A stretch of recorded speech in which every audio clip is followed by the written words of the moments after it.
start until I was 21 years old, and at that stage, my first experience was played at a lot of different places. Not a lot of people know that either. So I really kicked around post-secondary, and then after that, internationally as well. And so my first experience with volleyball was maybe like many of you, co-ed. That's where I did get my start. And then when I went to university, I started at the University of Saskatchewan. And I thought, you know, if you rotate into 3 years, you're the second. So that's kind of where I got my start. And I soon found out that there was specialization in positions. And I ended up being a left side player or a right side player. And from there, just things kind of accelerated from going from there. I kind of digressed and had to upgrade and then went to college. At Red Deer College in Alberta, where again I played there for 2 years. You know, I went from just an outside hitter where I wasn't a primary passer, where I would say probably couldn't pass, to the next year I had to pass. So I never go with that you know, comments. I just can't stand. You guys have all heard of it when you kind of label an athlete or whatever, to say, oh, he can't pass, or he can't serve, or he can't do those things because, wow, like, I wouldn't say that I was a great passer, but I'm pretty confident in my skills to do that. And I ended up being a primary passer on the university team at the University of Alberta afterwards, and I'm confident now in regards to relaying some of the information that I've learned over the years to other coaches and to my athletes, obviously. Again, had some success as a player and as a coach in regards to you know, moving on and in my playing days at Red Deer College, and then at the University of Alberta, and playing professionally in Asia, in Japan, and then in Germany. And then coming back and starting coaching and finishing up my degree eventually. So at Red Deer College, I filled in for my ex-college coach there, and then at the University of Alberta, I unfortunately to get a position here after I was done there. So again, how lucky I've been not only through my experiences in playing and being able to travel and see the world through this game, but with the coaches that I've had. Like, for somebody who's never played volleyball before, that's probably the reason why I was able to experience the success that I did and maybe become the athlete that I did, was because everywhere that I went, I just happened to stumble on to a very strong program. Every coach I've had was a national team coach. So I only knew, it seemed like I only got to learn from the best, which again, I owe a lot of credit to in regards to being the player and the coach that I am today, because you know that they're the ones that form you. You are the ones that are forming your athletes and giving them the mentality, the skill base, and everything. So that's a little bit of my background. But one thing that I really love to do is train. I love to train volleyball. I love to practice, and I know, you know, around this Christoph and the beach game and stuff. I know there's a lot of you that share the same ideas and values in regards to that. A lot of athletes don't really like to train; they like to play, right? We all know that, and my goodness, do I like to play? Do I like to compete? That's probably the biggest thing is to compete. And there's going to be some examples that I bring in the drills that are sometimes maybe a little bit monotonous. I mentioned that word in there. But at the same time, you can always tweak it a little bit to teach them how to challenge themselves and how to just always try to get better and always put that competitive edge in. And I'll use two examples of the Asian style and maybe the North American style. So again, just my experiences through there, just always the importance of repetitive training. When I was in Japan, we trained for 8 hours a day. We trained 8 hours a day, twice a week. And not many people could do that. We would do ball control for an hour and a half straight. Okay, the exact same drills. And we're not talking even drills, we're just talking partner passing, you know, just back and forth passing. We would, but the importance of the trajectory, you know, maybe just the height of the antenna back and forth. Then it was right to the roof back and forth. Then it was pass it to yourself, like all the basic things that I know that a lot of you guys have done. But we probably do it for 10 minutes and then we move on. Okay? we did it for an hour and a half, 2 hours. Then we go into the defensive stuff, defensive repetition, movement, just simple movement. And we do that for 2 hours straight.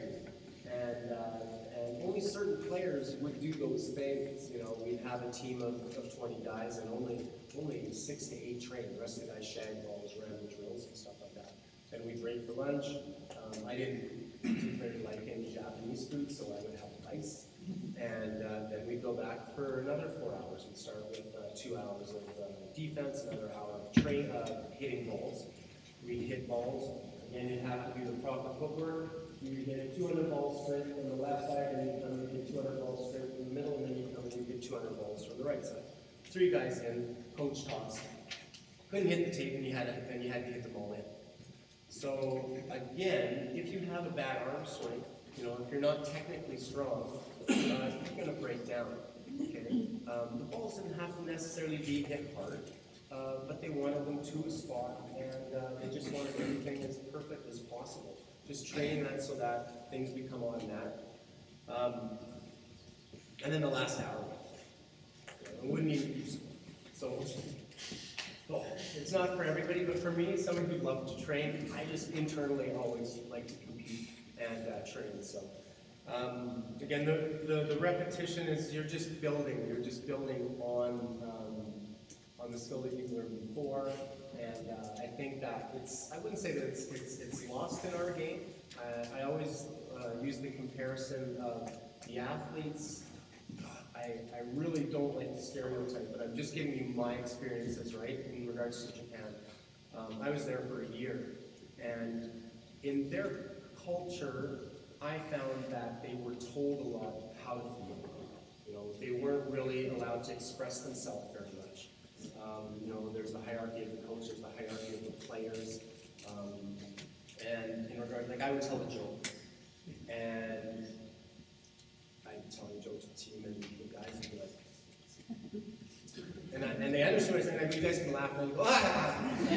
You know, like, they were just told how to react every time, and I just always felt like, wow, if these players, and even today, in today's game, I think it's changing, I think culture's changing and whatnot, but in regards to just the feel of like playing the game and having fun. And I always thought that, wow, if you could take, you know, the coaches from that regime kind of and bring them here, which we have had Japanese coaches with their national teams and whatnot, and you can combine the two systems of the technical aspect with the love of the game and, you know, the motivation of the Canadian athlete or the North American athlete, I think it would go a long way. So. I think in regards to the, you know, the goals of this type of training has got to be to get to the autonomous stage of learning, where you've got, you know, understanding of the drill, the cognitive phase, then the associative stage of kind of being able to do it once in a while and kind of getting the grasp and kind of understanding, being able to put the mind to the technical aspect, and then there's just the being able to do it automatically. And I feel like I have a pretty keen eye for the game, and what I always try to do with other sports is I try and provide examples in their sport in regards to like the crossover from volleyball. And obviously, the best players, you know, in Canada we use hockey a lot. The best players make things look very, very easy, and that's the same with volleyball. A lot of things don't get noticed because they're just so efficient. And you guys know as well, as coaches, that you spend a lot of your time with the athletes that maybe need a lot more help than the ones that don't, you know, because they're doing things well. And sometimes those athletes lose out, but a lot of the time they continue to excel, which is really positive. I like that, you know, what this type of training does is it causes you to react without thinking. You know, how many of us have gone to an athlete and you say, you know, what did you do? You know, why did you move from that? Well, I thought, you know, oh, stop right there. Okay, don't think. Okay, thinking's for training. Okay, definitely thinking's for training, but in a game, we want you to react. Just react to the practices that we've done, to the repetitions. You know, a common error that I find is players playing defense in one, balls set outside, the player's showing a tip. What happens? usually everybody collapses, right? And again, you can see that that's going to happen, so you don't really have to react because you're already ahead of the game. And what better players do is they just toss the ball. They toss the ball deep, or the ball hits the block and they react to it afterwards. Okay? Always overreact. So you kind of, well, I thought he was going to hit it there. Well, yeah, that's kind of the problem. Stop thinking, just kind of realize where you have to be, get stopped, and then react. React the way that you've been trained. Mental focus, obviously, right, in regards to each one of our rallies. Well, it depends on the level of the game, but even at the highest level, you know, the rallies are 10 to 12 maybe seconds if you're lucky. So they have to be focused for that short time, right? It's like you know when an athlete's mind wanders in that long rally, when then there's a final attack and you end up watching it and there's no cover, so there's no like cushion on the cover or whatever. So just to make sure that they're always kind of staying on pace in their mind. And again, with the repetition, there's not a lot of motivation. We're going to get to that in the sense of challenges, but next point is just able to challenge and motivate oneself without any external. Okay, kind of goes with the next thing with does he or she want to be good? Okay, we took our team down to Pepperdine this past Christmas break, and I'm not sure if you guys know the head coach there, Mark Duncan. Been there for 30-some years. I think he's won 4 Olympic gold medals, I'm not too sure. 88, sorry, but as an assistant coach also with the men's and women's program over the last couple cycles. Just talking about some of my athletes and some of his athletes, and I mentioned one of our athletes is a son of an Olympian, and he was just sitting there and he goes, Rich, does he want to be good? And that was such a simple question that encompasses so much in regards to his mentality, his motivation, his drive. It just characterized so many things in regards to does he like being in the gym? And he was just saying that he doesn't want to have to motivate the athlete. Yeah. Although it's definitely a big part of it, he wants guys that want to play almost no matter, the skill level is important, but that internal drive and heart has to go a long way. And it was just such a simple question, because then I started looking at some of my athletes, and there wasn't a lot of they don't want to be good. And it's kind of the same thing. It's right. Do you want to win? Everybody wants to win, but do you want to win? Do you want to compete? Do you really, really want it? And, there's YouTube clips on there if you want to search that. I know that we've all heard that. You want to be good? You gotta want to win more than you want to breathe. That's really good, but it's you got to have half that, to be able to, continue to succeed. But again, the challenges of it's monotonous. It's training through the repetition. But at the same time, you've got to put little stages of achievement along the way, like goals in regards to what you're doing. If it's passing, if it's perfect threes, if it's in regards to perfect passes or perfect sets, perfect footwork, stuff like that. It's usually pretty slow paced. And that's, I think that we're really concerned about, and I've always had to slow down our athletes in regards to just slow things down. Let's do it 10 times perfectly rather than 100 times poorly, So in regards to perfect technical, a perfect movement, perfect footwork, stuff like that.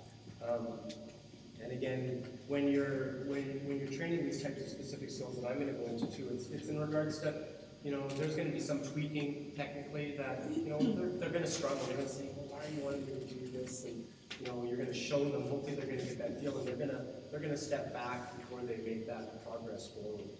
And again, the challenge is sometimes no competition. We've sent athletes over to Korea to train, I talked to them on the phone and emailed them, Rich, we practice and we don't, there's no competition. We're just there to train, we're just there to reps. And I go, well, that's the challenge. That's the challenge of staying on pace and just taking pride in that perfect contact and getting it to where the coach wants without the competition. And it goes back to the example that I gave in experience over in Japan, that you have to be internally motivated. And yeah, I'm telling you how your athletes have to be. Hopefully through some of these drills, you're going to be able to pull out your own little things in regards to how you are going to get them to be motivated. So again, this is meant to provide you some, maybe some new ideas. Every single one of these drills you can use at different levels. You can, we use them. We use them with our team. National team has used them. They can be accelerated so they're more difficult, and they can be simplified as well. So, I know we don't have athletes, and I know there were some that were going to volunteer. I want you to ask questions about these drills, and I'm going to give you variations of every one, because I know that when it comes to these, you are very interested in ideas and different, ideas and drills and different terms and thoughts.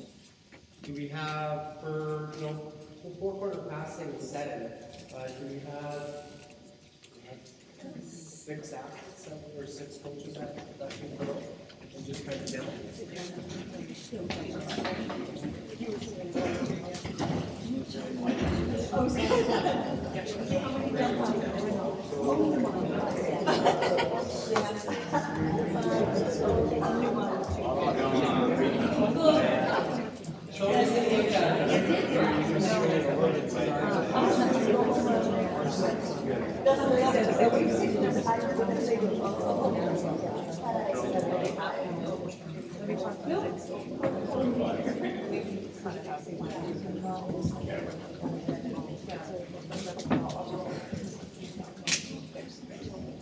You're half my age.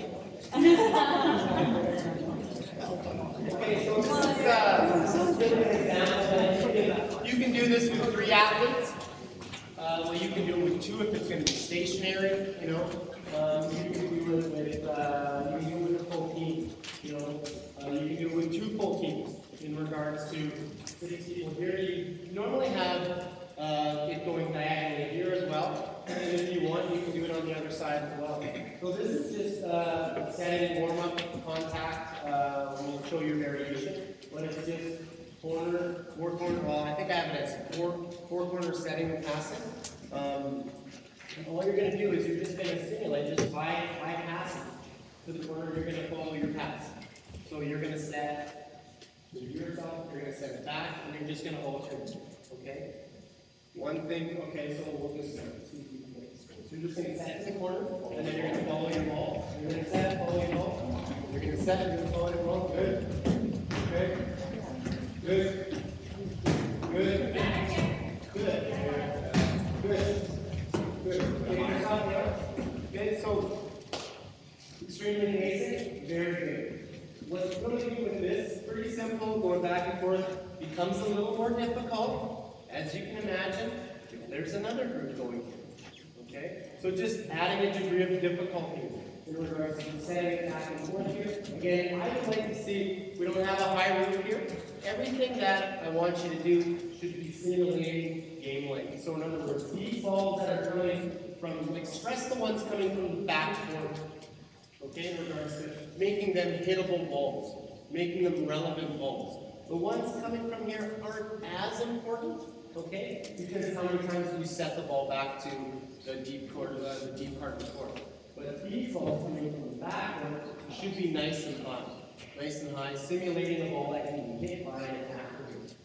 Okay? So again, degree of difficulty, adding these people here. I thought they did a really good job of just, again, things that I would emphasize is, again, using your legs on those deep sets, getting stopped before you're setting rather than running through. So they all did a really good job of that. Again, adding these people coming in, and just getting a bit of a rhythm going and a cycle going as to how you should rotate it. It's counterclockwise or clockwise. Pretty basic. The only addition that I would say to that is, again, how many times is that player running back like this, and they're going setting, they're going, oh my goodness. The ball's in the air, and you're going, how is this going to turn? Okay, is it going to be a 2-hit? Is it going to go back this way? Okay, not too many people, not too many 14, 15-year-old girls, 14, 15-year-old boys can set this ball out to that spot. So the only variation from there is the the person in the front row sets the ball to a person who's just working on their forearm passing. Okay, so in other words, Christopher will start the ball here. This person would just start by setting. The only difference is this person's forearm passes. And again, trying as much as possible just to simulate a ball that is a hittable ball to a front row player. So this person's forearm passing, this person's always setting, and then the same kind of rotation. So we can get that going. Yeah. Good. That person sets. Good. That's all right. Yeah. Good. Good. Good. I like that. Open ball. Good. Yeah. Good. Good. Just hang on. So again, rotate the athletes as well. So they're having to do it from both corners. They're setting from both corners. So pretty basic drill. Again, what I would do is I do that for, again, you can kind of do it for hours. Okay, I'm not saying that you have to do that, but that's just a very basic drill. And the biggest thing is the contact. I'm not going to get into the technical aspect of it. I'm going to already realize that you guys have gained the knowledge to be able to do that. But the good contacts, I think you're able to judge yourself by that contact in regards to, amount of spin on the ball. I thought very good skills, okay, from you guys in regards to the contact with the ball. But again, just stress, I would say, the importance more of the ball from the back, okay, coming to the ball from the front. Okay, makes sense? Any questions about that? So again, you can get it going from both corners, involving many athletes, from one team to two teams. So you can do that with 3 people, right? It's going to be pretty quick pace, but again, playing the ball higher, giving yourself some time. Okay? Partner dating. This is probably only going to need 1 athlete for this one. You guys are going to use the right window. Christoph? Okay, partner dating. And we've probably all done it. It's going to be, you're going to have the stress that in every single one of the drills, even though you're working on one specific drill in regards to this next one, digging for one person, the person who's hitting the ball is very important too, obviously. Okay, they're working on their arm swing. Okay, again, all the drills that we did in on all our teams are run by the athlete. So in other words, this person working on the perfect contact. Even when I say, Christoph, I'm going to hit this ball to your right, okay, it doesn't help Christoph if I hit it to his left. So I have to understand that I'm working on a shot to his right. So again, sorry about that. Sorry. Okay. So I'm working on my arm swing, and I want to put that ball back where I want to his right. So again, just in regards to, you're going to have athletes that move one way or the other better. Okay? I do. We all do. We all have a favorite side. Okay? You got to train the one that isn't your better side more than the other side. So again, this is just simple in the simple ready position. I would hit 10 balls to your right. So again, cross. So the athlete knows where it's coming, just so that they can train the proper movement. He's here, I'm on my left. I'm just taking a step, kind of like that back catcher, right? I always use the back catcher analogy, okay, in regards to you're in that defensive position, you can't let the ball get back into the backstop. So you got to move, okay? You have to move and get your body in front of the ball. Okay? So in other words, I can stress that for you. That's very good. I like getting the ball up. I like getting the ball up because we're going to show a progression. In other words, to your right again. So again, and I'm just going to be simply looking at if he's blocking the ball. Okay? You'd go 10, 20, 50, 100 balls to one side, and I'll go to the other side. Ball. Okay? Same thing, ball. So just partner passing, good. Okay? He's doing the next progression. A lot of the time when we're on defense, they want to pass the ball too. They want to pass it perfectly. Okay? Understanding the situation of the game, if the setter's front row, if the setter's beside you on defense, can you pass the ball there? okay? When you have that opportunity to make a great dig and the ball goes over because you're trying to pass it perfectly, get them to pass the ball up first. So a great progression, and it just causes them what? It causes them, the people that stand upright and aren't low enough can't dig the ball up because of the trajectory of their arms. So again, it's going to cause them for their butt to get down, their back to hopefully stay a little straighter, and get their arms up and under, because this is the most important thing, getting the ball up, okay, not getting the ball into the net. So in other words, the next progression is just, you're just going to stay low, you're going to pop up to yourself, set it back to you. Ball. Good. Nice and easy. Ball. Alright, good. Okay, so I'm zipping through this. So the first one I'd say, hit it to one side. Let exactly know where the ball's going to be hit. Go to both sides. You can go, okay, now we're going to go overhand digs. Okay, so a lot of different types of digs that they know that it's coming. So to my right, to my left, overhand. I'm trying to emphasize not cheating. Okay, having your hands out in front. Like, you don't want to have the athlete, you got the athletes that are ready to go like this, right? Balls hit at their face. It takes a lot of time to undo these things and bring them up. So I like just having your hands out. You're going to protect the two or three or however many most important things in regards to here, okay, and here. Okay, those are the things, the around the world type of thing, right? So just nice and loose. I'm going to protect here, I'm going to protect here. So getting their hands in a comfortable position. And then the last phase, if you're going right, left, overhand, is the last 20 balls or 50 balls. I like the number of 20 balls each position. And then on the last one, they don't know where the ball is going, so they have to be able to react to 4 different balls. Okay, I always say that you don't have to think about the ball that's hit right to you. Okay, you don't have to think about that one because you're in that position. You have to anticipate this one, and this one. Okay, the ball that's hit at you, you shouldn't have to move. You shouldn't have to react. That's why you do automatic. So would you practice hitting it so it's high? Is that what you're saying? Yeah. So in other words, well, let's still stay back because it's not like you're going to cheat to get a dig that way. It's a ball that's maybe off the block, so I just throw that ball. For sure. Okay. Okay. But yeah.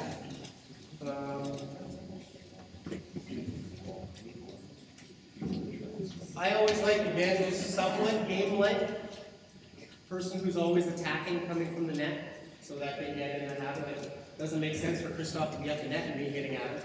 Just not as game-like. Just to, as much as you can, have the coaches at the net, have the athletes hitting at the net. I have a comment that actually talk about the technique to teach U13 young kids how to take a hard because they're always on the spot. They don't know what's getting net. And so they're out of position and we're not upset for example. Is there a way to teach kids the technique of a hard driven ball that's up their head and they're out of position? You're doing a pretty good job of it right there in regards to, I think what refs are going to be looking at is just a solid contact. So if you can keep your hands like that and be able to have it, but I think as soon as they separate a contact, it's probably going to be called a lifter or 2 hits or. There's no technique to let us blocking the thumbs or anything, it's just layered. It's kind of each play as well. So I think from my experience, both indoor and beach, you want to have like the same position as your regular setting, but really stiff. So this is stable, this is like extension of my forearm. And up one is like blocked, it's coming to my face, I'm sure I'm going to protect my face. But you're saying that you can't set the ball. But we're not allowed to set it. We're not allowed to set the serve. So what's coming fast is just going to bounce out of my face.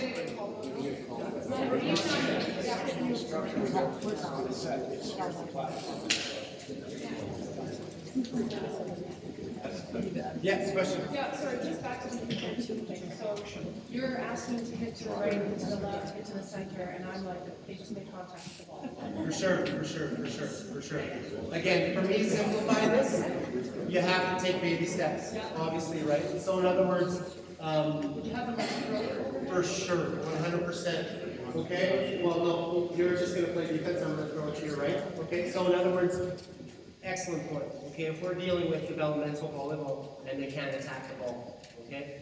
I would say in teaching that, you wanna work on the toss and keeping it in front of you. This hand has to be really loose and just trying to snap on top. Okay, but that's a whole different training skill. You can do that against the wall. This is, I know, it's going to be looking like this. Okay, you ready? And they're going to be just bouncing the ball back and forth. I understand that. But again, just to be able to go, again, I'm going to go to the right. Just to be able, because what I'm going to be doing is training the movement, more or less, okay? This is the only thing I'm working on. At the other levels, this person's getting to work on too. You can just pass it back. So again, just working so that you're seeing that type of movement. You're still seeing that athlete on defense move, even though it's maybe not simulating a topspin ball, it's simulating where the ball is going to be in the game and then to move. Getting them to pick these up and move them, you know, is a massive challenge. You know is a massive challenge. Okay? Question? When you're training lateral footwork left to right, you focus on the importance of the shuffling, like both feet moving versus like the lunge, the 1 foot lunge, like. I would say totally depends on the distance, but in every one of these distances, I think minimizing your movement is very important. And you know, I've always thought, okay, do you have to pick up? Do you have to point with that foot or not? Okay, not necessarily, but you have to let your body go. Okay, I mentioned later on, and I hope I get to it, is just the movement of the volleyball player. It's like a lost art. Like, how many times have you seen an athlete go to take a ball here and they go? It's like there's so much stress on your body and on your joints that like you have to be hearing it. You got to play and let your body go, let your body fall. And so what's very important is your shoulders. Okay, in regards to your inner shoulder, we've done a lot of work on video, slowing things down and watching how the athlete moves. And it's amazing. It's kind of like, you'll see them almost kind of go, like when you really slow it down, you'll see the athlete go. You know, and you're just going, oh my God, and then you show them, and they go, oh, I really do that? You know, or blocking where they're watching the setter, then the ball comes out, and all of a sudden they go like this, and then they go up and block. So being able to have an iPad or whatever just to show them how they're doing, but in regards to your shoulders are extremely important. I've always thought having your hands out, okay, and then if the ball's hit to my right, just bringing one hand there, okay, so that limits your movement. Having your hands here, and the ball's hit to my left, just moving one, okay, and I always thought, okay, well I do that. So I was a decent defender, but then when I watch me on video, okay, it comes in a little bit, because a lot of athletes will come here, and then they start swinging, right, and that's why the ball gets violent. So if you can limit the movement of coming together first and bringing one hand to the other, okay, it's not going to be perfect, it's not going to be here, and they're not going to be able to do like this and just make it just look so easy. But it's just limiting the movement of it coming together first, and then swinging your arms, okay? And then dipping your inside shoulder, is, I'm getting extremely technical, but that's one of the biggest things. Again, a back catcher doesn't just block the ball by going like this. Okay?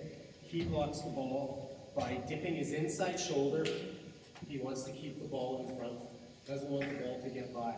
Okay? So in other words, just rotating and dipping your inside shoulder to block the ball. Going off the top end a little bit. But I want to get to some of these other drills for you guys. Two-line digging, just giving you some ideas, okay? Just giving you some ideas. Can I get those athletes out, or those coaches out again?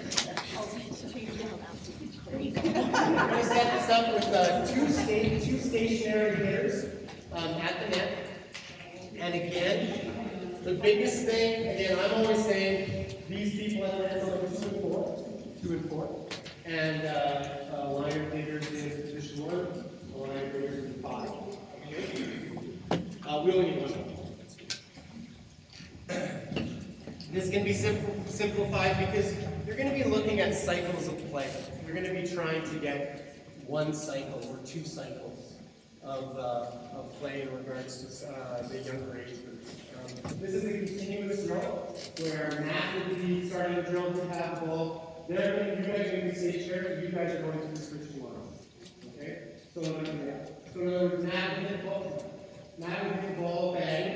You would hit the ball up, again, around about the 2-3 meters, Christoph will come in, make a set to the other coach. You guys can switch lines. You can attack the ball back to John. John would pick the ball up. You would come and make a nice high set here. Okay? So it's just every time you make the contact, you're going to be switching lines. Okay? You're just going to start with the elbow here. Okay? Good. Good. Ball. Switch lines. Good. Good. Good. That's how it's going to be. That was good. Put holes in the room. Okay? But again, emphasize the person contacting the ball. And again, if you're working with volleyball, this is good enough. I know that you guys are working on just cycles of play. If you can get 2 pure contacts, okay, everybody wants to hit. You spend a lot of time hitting. You got to dig, you got to set before you can hit it. So in other words, I can just toss the ball. So the same kind of sequence. Ball sides, first comes in, sets, you can catch the ball, this person does the same thing. Okay? Pop it up, you're going to set the brakes down, ball, yeah. Okay, so same kind of thing. Just training that, just training that movement in that cycle play. Okay, just handle the ball. Okay, so progression from that. Okay, and again, you kind of, your goal should be to get an odd number on this side so that they are both training the same, they're getting both touches of digging and setting. If you have even numbers, one person's always going to be setting, one person's always going to be digging and setting. Okay? A progression that you can do with that, if it gets a little bit more advanced, is after the person sets, okay, you have them dig. So they get double contact. So in other words, Johnny would, again, it does work better if it's a continuous digging drill. In other words, you're gonna hit it here, okay, and you're gonna pop it up in the middle, you're gonna set it, and then you're gonna stop that contact when you do that. So you're gonna get 2 contacts. You're gonna attack here. All right.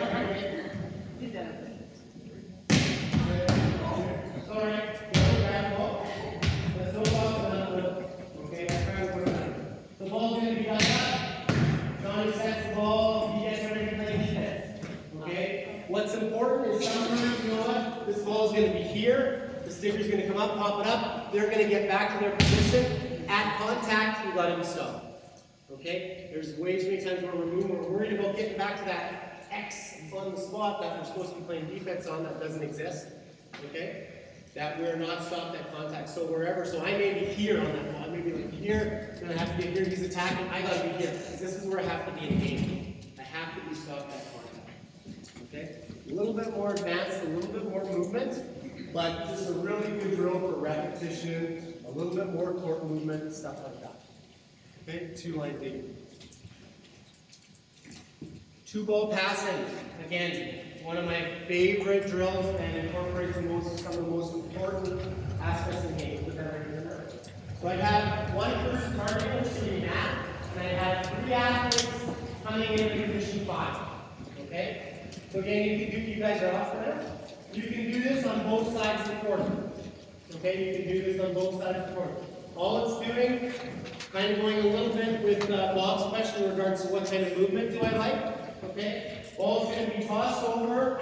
You can work on float serving. You can work on your overhand spin, down ball contact, or you can work on tossing the ball if you're having athletes running. All it is, John's going to be in a ready position in 5. He's going to dig a ball. Okay, he's going to pass the ball to Matt, and he's just going to work on movement over to the other side of the court. Ball's going to be contacted. He's going to get stopped, and he's going to pass that ball. Then you're going to fly out over, and you're just going to wait on one side of the ball. Okay? So this is 2-ball sequence. Ball, he's just going to go. He's going to move. He's going to keep practicing. Good. Ball. So we'll go again. Just a 2-ball sequence. You have the feeder here. Ball. Good. Ball here. Good. Really good. Okay, now Johnny, you can stay there. Okay, so you guys both can stay there. So again, just emphasizing quick movement. Okay, it doesn't do Johnny any good. Okay, if Johnny is any good, or sorry, what's your name? Lyndon. Doesn't do Lyndon any good. If I'm the coach, you guys go. Lyndon, you ready? Yeah, ball. Yeah, come on. It doesn't do Lyndon too good. I may be, although we did train like that in Japan, as soon as that almost cost me, that's like, no. Okay, it doesn't do him any good for me to beat him. Okay? Just sit, and then from there, Johnny would go back. So you're getting both movements from the same ball, the same angle. You're looking on getting angle ball, so Johnny ball. Sorry. Ball. Good. Again, emphasis is doing a really good job. Again, volleyball players, volleyball coaches are just getting stopped. Okay? They're limiting their movements. They're hurrying up so that they can wait. You know, they're getting to the spot, getting stopped, passing the ball, which is really good. Again, if coaches can't hit down balls, if the athletes can't hit down balls, they can just be tossing here. The biggest thing is the repetition of the contact and the movement. Okay? One thing that all three of them did a very good job of is staying low. Again, you don't want, and please don't let your athletes go through. Yeah? Okay, I'm hoping you're not going to move for a ball that's touched off the block that way. It's going to be, oh yeah? Okay, so staying down low every time. It goes with your shuffle, it goes with your crossover. Okay? Simple. You can get it going on both sides. Second time through, so you go there and back, there and back. You go back. Okay, from there, exact same thing. Start from the same spot, go from the opposite corner. Just so that they're training a different angle, different movement, same type of thing. Okay? So when you run that drill, do you go for number of contacts as a coach? Like, are you looking to say, I'm going to do it until they get 20 contacts, or am I going for 10 minutes? There and back, cycle through. And again, that's not a lot of repetition when you need to think. So you can do that. I would hesitate going there, back, there, back, there, back, there, back, there, back. Okay, change. I'd rather go there, back. New guys in, new group in, there, back, then maybe the original group. You know, you're getting through 3 athletes in a matter, and most of your athletes are getting 2, 4, 6, 8 balls pretty quickly. Okay? And then just cycle them through again. Okay? And the biggest thing for me is it's not a race. I know that you guys are timed for gym time and stuff like that. You could do that drill for a whole practice. You really, really could in regards to, you know, getting them to slow down, work on their footwork, getting stopped, getting their contact, moving their feet. Okay? Tracking the ball is also something that it's not a lost skill, but it's not emphasized in regards to, you know, being able to move. Like, as soon as that ball leaves and we could say server, we could say attacker, it's obviously a lot shorter reaction time on an attack. But on a serve, okay, you got to be able to track that ball. You have to be able to pick that ball up and anticipate where the ball is going to end up, where it's going.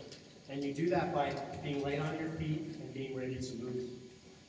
Sorry, one more question. Yep. I don't know if you said it or not, but I know you're focusing on being low and staying level.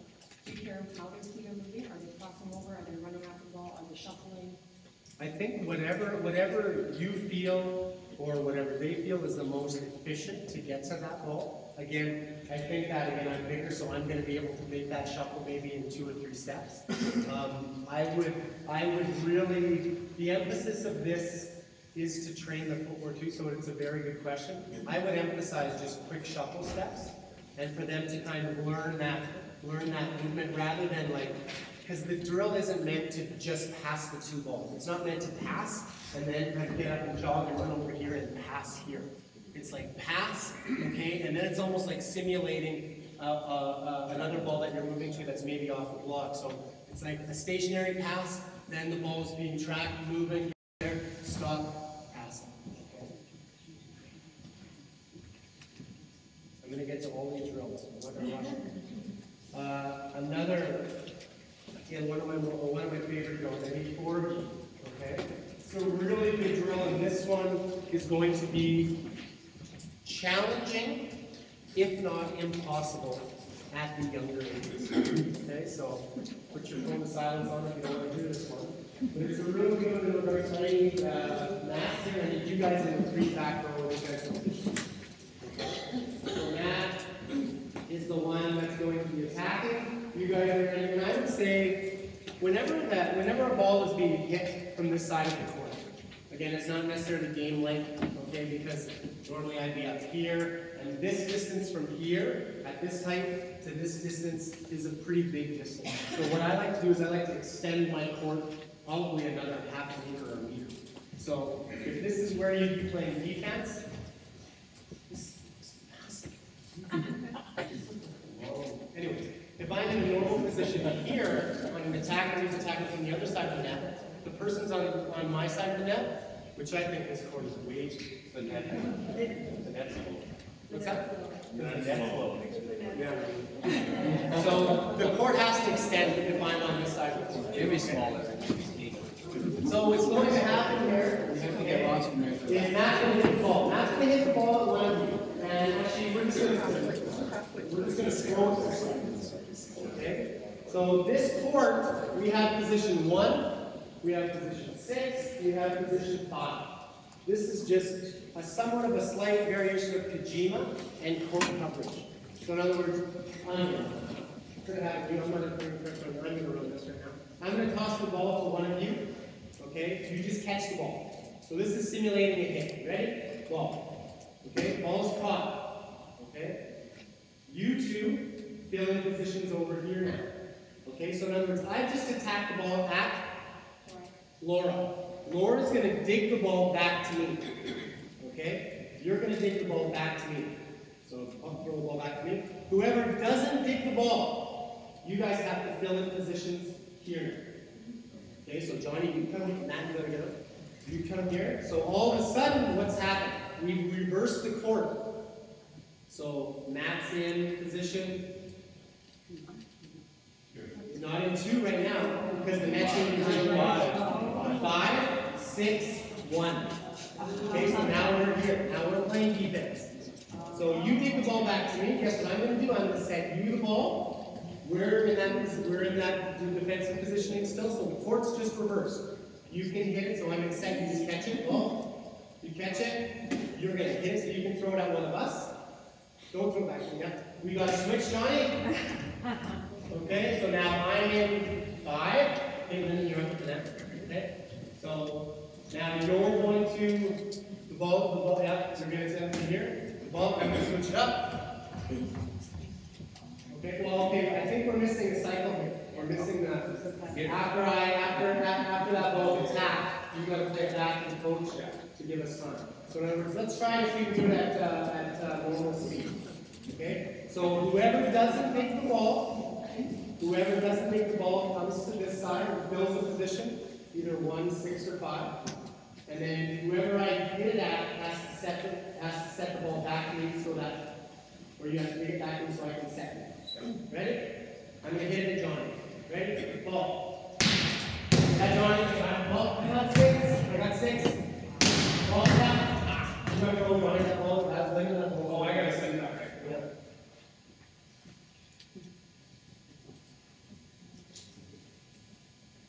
Okay, so you hit it at the ball. So Johnny's going to set you. Ball. I got 5. Ball. Yep. Okay, no problem. If you want, we can just do it by throwing. It's simplified. It's pretty advanced. Okay? First time they've done it. But again, what it's really good at is just movement and communication. Probably a pretty high level drill. But I wanted to show you this so that let's try and get it over here. Okay? Just simplify. Nice and easy. Okay, take it back to the ball. Yeah, I got it. Johnny, ball. Yeah, I got 6. Ball. 6, 7. Okay? We grasp this? Pretty difficult? Too difficult? At the same time, I'm convinced we're going to get this done. I want to see it again. But we're just going to catch it, and I'm going to walk you through it. Okay, I'm going to walk you through it. Every contact is caught. Okay, every contact is caught. Ready? Ball. Put it right here. That ball here. Catch it first. Okay, everybody back. Just catch it so that we get the idea. Okay? Ball, limit. Back, catch it. You toss it up to me. That's the game. This is the set. Okay, no, we have to wait. You just catch it. Okay, now you can hit it one of us, so we just catch it, Hold the catch on, okay, so hang on. I got 6, this is the dig back to Lyndon. Lyndon sets you, okay, ball's attack, we're in our position. That's it, catch it, just catch it, that's alright. I gotta move, ball's not back to Johnny. Okay, Johnny sets Laura attacks. Go, you guys go. I take the ball back to Laura sets me. Ball, I attack it. Poorly. Okay. So in other words, pretty difficult. I don't know why I was the only one talking. And this was good. Johnny was good. Johnny was here. Okay. Lyndon was there. Okay. Johnny was the one that was attacking, I think, or setting. So what does Johnny do? Johnny points to where Lyndon should go. Okay? We don't do that. If you gotta help Lyndon out, okay? Lyndon's got a lot further to go than you, Johnny. I'm taking on Johnny. I got 6, Lyndon, you take 1. Okay, Rabbit, Lyndon.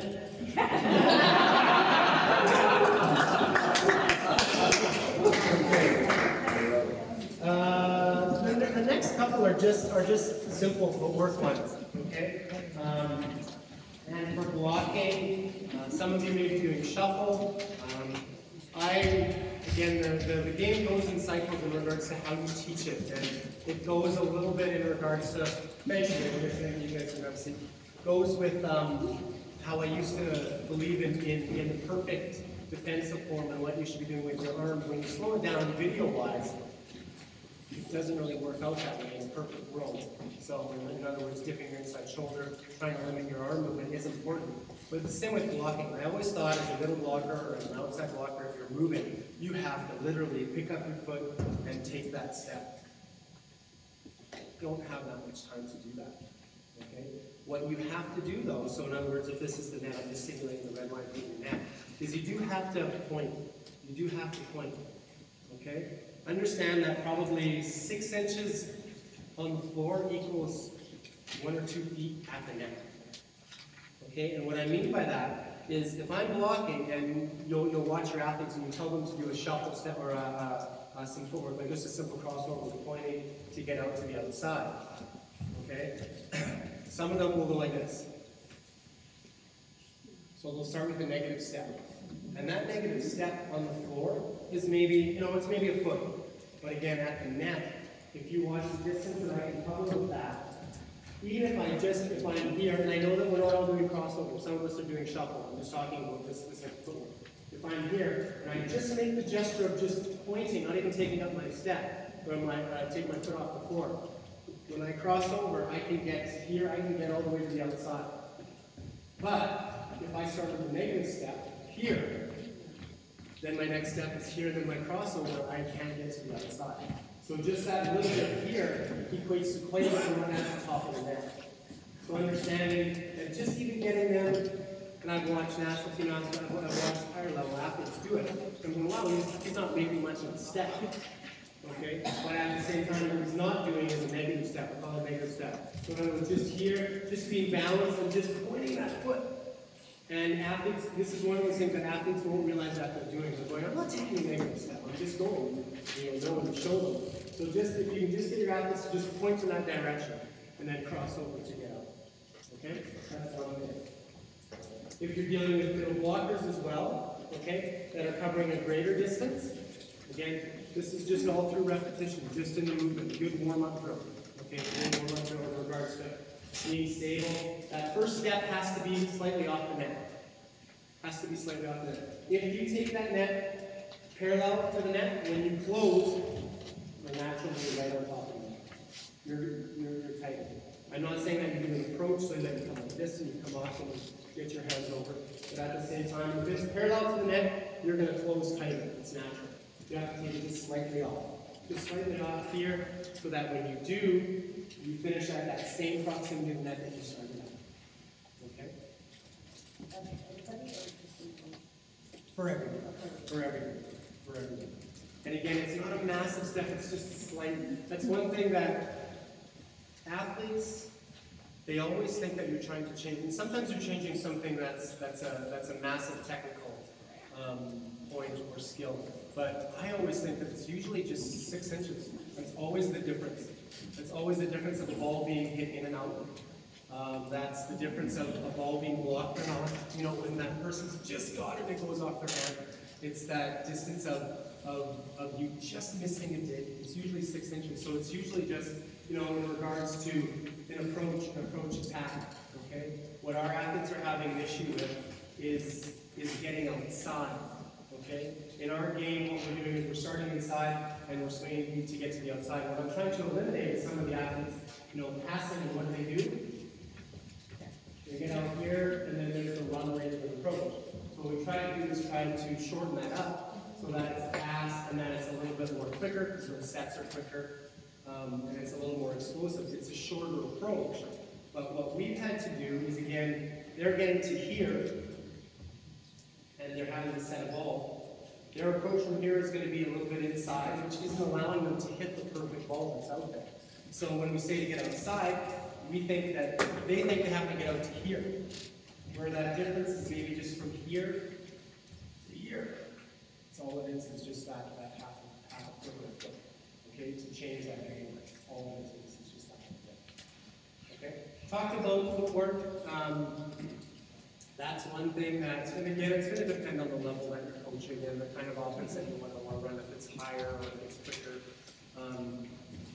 Again, starting inside to pass, okay, get them to want to obviously play the ball. But again, there's the two trains of thought of a shuffle step. So I'm here, I pass, I can shuffle to get outside to start, or it's just a simple crossover. So I take a step, I cross over, and I roll. So again, but you're always taking a step. Always lead with the side that you're going to, okay? That's one thing that I see in camps and with younger athletes is there's just such a strong lean with your full body and not with your lower body, okay? Your upper body has to move, but what has to initiate that movement is your lower body. So I'm here, you know, that lean has to happen. You don't want to have this lean and like a tip over effect. It's got to be a flow effect more than a tip over. So in other words, lean, let your body go rather than tipping, stepping over. Okay, because it's natural for your body as soon as you step over for your shoulders to turn away, and you want your shoulders at the target for the most part. Okay. Any questions or additional drills that you guys had in regards to ideas, or I really zipped through a lot of those drills. Again, you could probably in an hour practice, you could probably do 2 of those for half an hour each, and just to slow the pace down and to get the athletes to understand the movement, the contact, what you're asking. Again, things that I would stress are the levels of learning, and to give these drills a chance. Okay, that's one thing that happens a lot is we kick around drills. And we don't give them a chance for the athletes to learn them. They have to understand what's being asked of them before you get them to do it. And that's one thing that I struggled with. It was like, I had this great idea for drill. I make up this drill, a game-like drill, and maybe the first time that they do it, it was meant to work on every rotation, and we wouldn't get out of one rotation in 40 minutes. And I didn't realize that they have to learn how to play. It's like learning how to play the game. They have to understand what's being asked of you.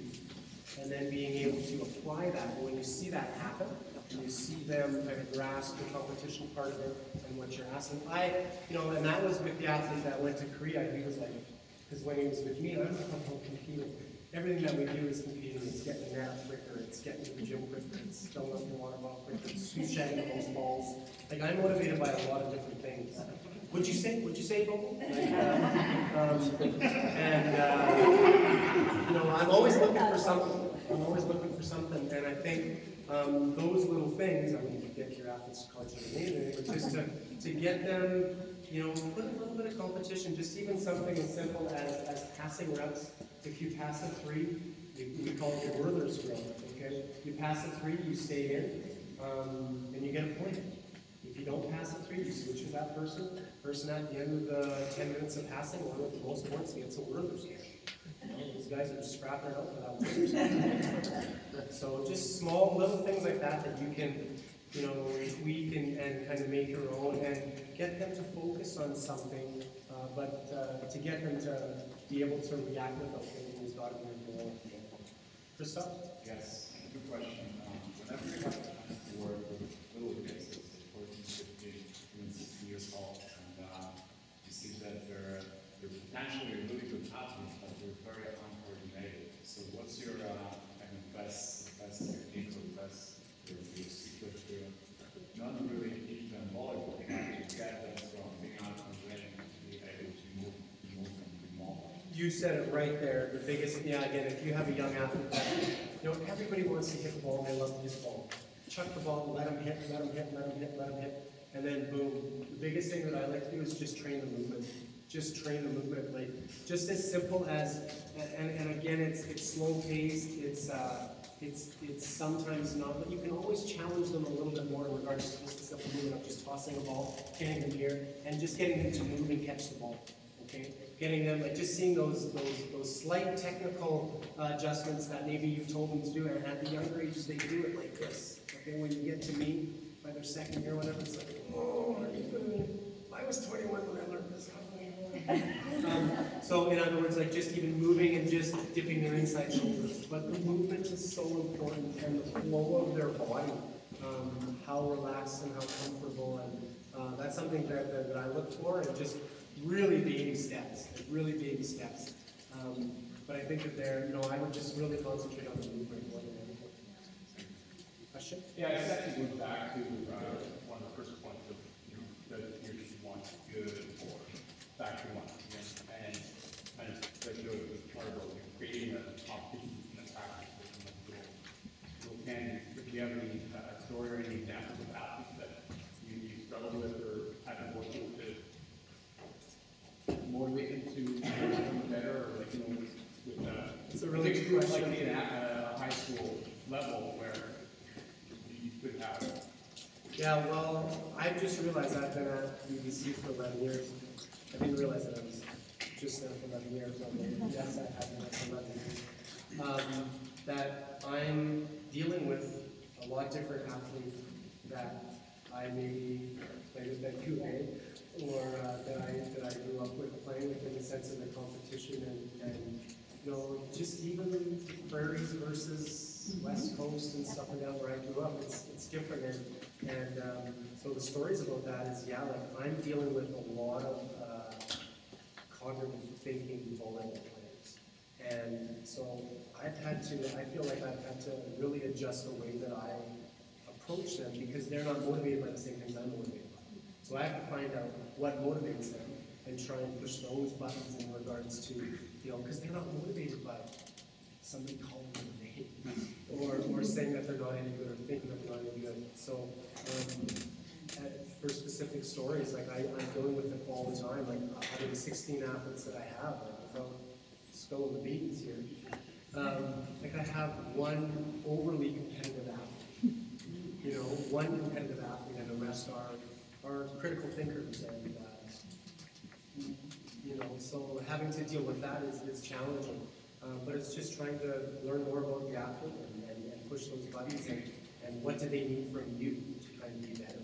And then when they tell you that, you hold them accountable for that, because hey, you told me this is what you need. And so that's something that when Coach Gumpy at Pepperdine said that to me, it's like he's got different athletes in there, and I always thought if I wanted to go back and do my master's, I would do it on motivation. I would do it on the motivation of athletes in different countries, because the motivation is different. The motivation that I played with players in Japan is very, very different than here, or when you think about athletes in Cuba. And that's their life of getting out of the slums and getting their family. And it's very different. So that's a very interesting question, and I would just say you got to learn more about them, because you can. I came from a lot of success in regards to, and this is the way that I did it. And when you have success, you think that what you're doing is right. And I was fortunate enough to have athletes that were very similar-minded to me. But when I came here, it was very different, and I really had to evaluate that.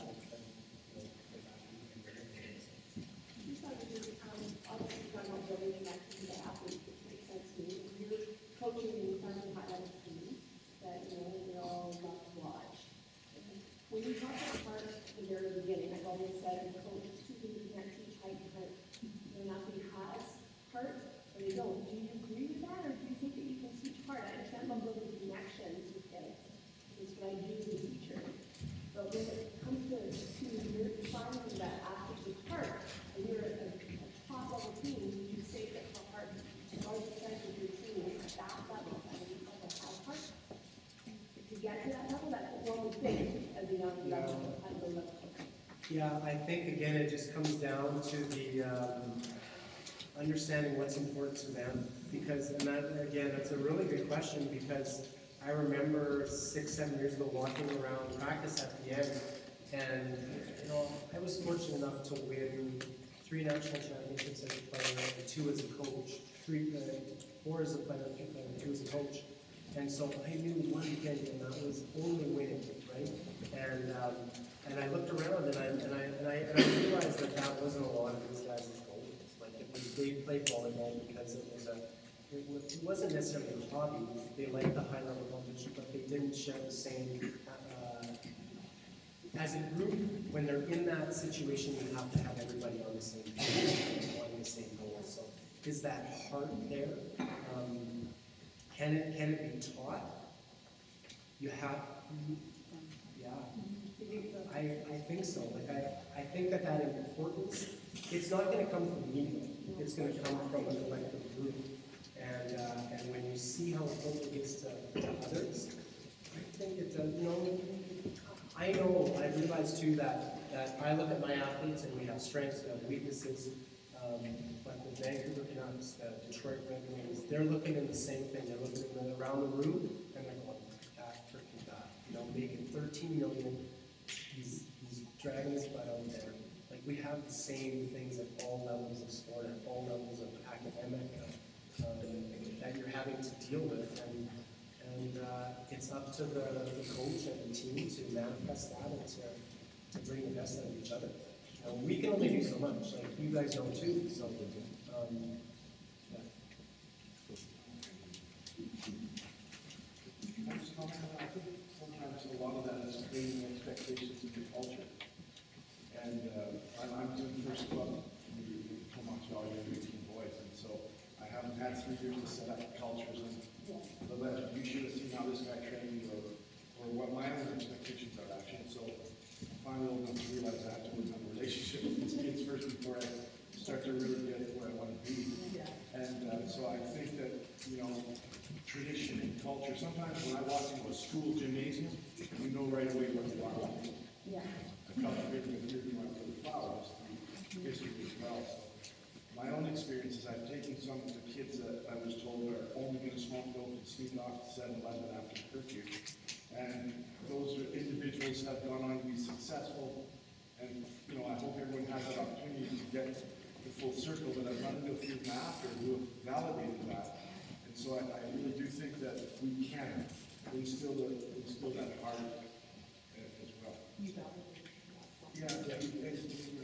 I think it's always that's kind of got to be the gauge of the coach as well. That's how you can measure, what you're doing as a coach and as an educator. Is I've also realized too, being a new parent of a 3.5 and 5.5-year-old, that and you always think that the kids are 100% reflection of parents. You see the kids yelling. What are those parents doing?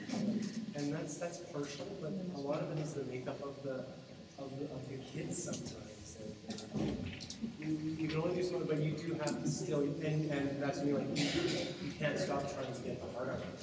You never stop trying. Yeah.